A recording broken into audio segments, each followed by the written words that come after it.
Hello and welcome to the Self-Actualization in the Age of Crisis Chapter Summary Series. I'm your host, Ron Rivers, and today we're going to be covering Chapter 3, Security and Soldier.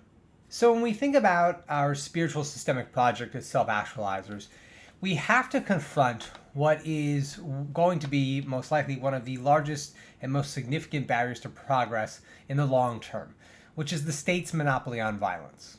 Everywhere you look in the world, regime change is often resisted through violence, right? And this can be regime change in the most literal sense, or in the moral sense, even with peaceful protesting often being quelled by police officers in very violent manners. So in many ways, like the military and the police that we're going to kind of discuss in this chapter have really become very perverted and twisted versions of what their original intent was. And in many ways, persistently break the oath of kind of protecting the people they are intended to serve in favor of maintaining the status quo. Now, in this chapter, in the preceding subsections, we're going to explore how national security in the form of a military and local security, right, through the form of police forces, can take shape within a systemically actualized society.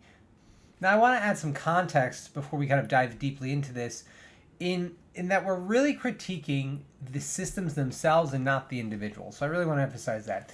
If someone is a police officer or a military service person in our immediate present, there was never any alternative. They can only ever be here now, and that's the trajectory we're on. While at the same time, we recognize that their very participation in these systems changes the nature of their being, as is the case in a relational universe, really when we direct our focus and energy towards anything. Our critiques are not focused on any individual, and in many ways, they are the victims, because these systems pervert the nature of their existence to such a degree that violence and the fetishization of violence is really paramount to their experience. Now, it should be noted that I, like all of us, come into this discussion with a very specific bias. You know, I've had a 19-year Brazilian Jiu-Jitsu career, and prior to that, years of wrestling, and I have gotten to know many individuals, many police officers, many military individuals throughout that journey. As you might imagine, self-defense is something they often find interest in. I consider that many of them friends, and like most people, they're just trying to do good for themselves and their family and their community. Most of the individuals I've met have been outstanding people who really do genuinely seek to help in their occupation. Now, with that said, there is no denying that these systems are dehumanizing and destructive, both to the individuals participating within them, but also the communities and others that they wreak havoc upon.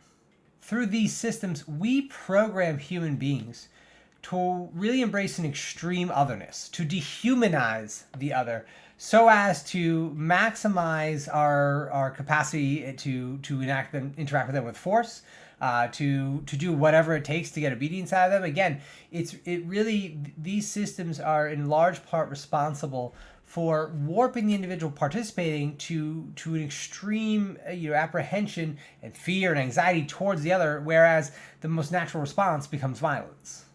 Both our military organizations and our policing presently represent a systemic organization that sits in deep conflict with the core values we embrace as self-actualizers. And therefore, they are inadequate and really are unable to align with a relational universe governed by the single truth. So to that end, we imagine their revision.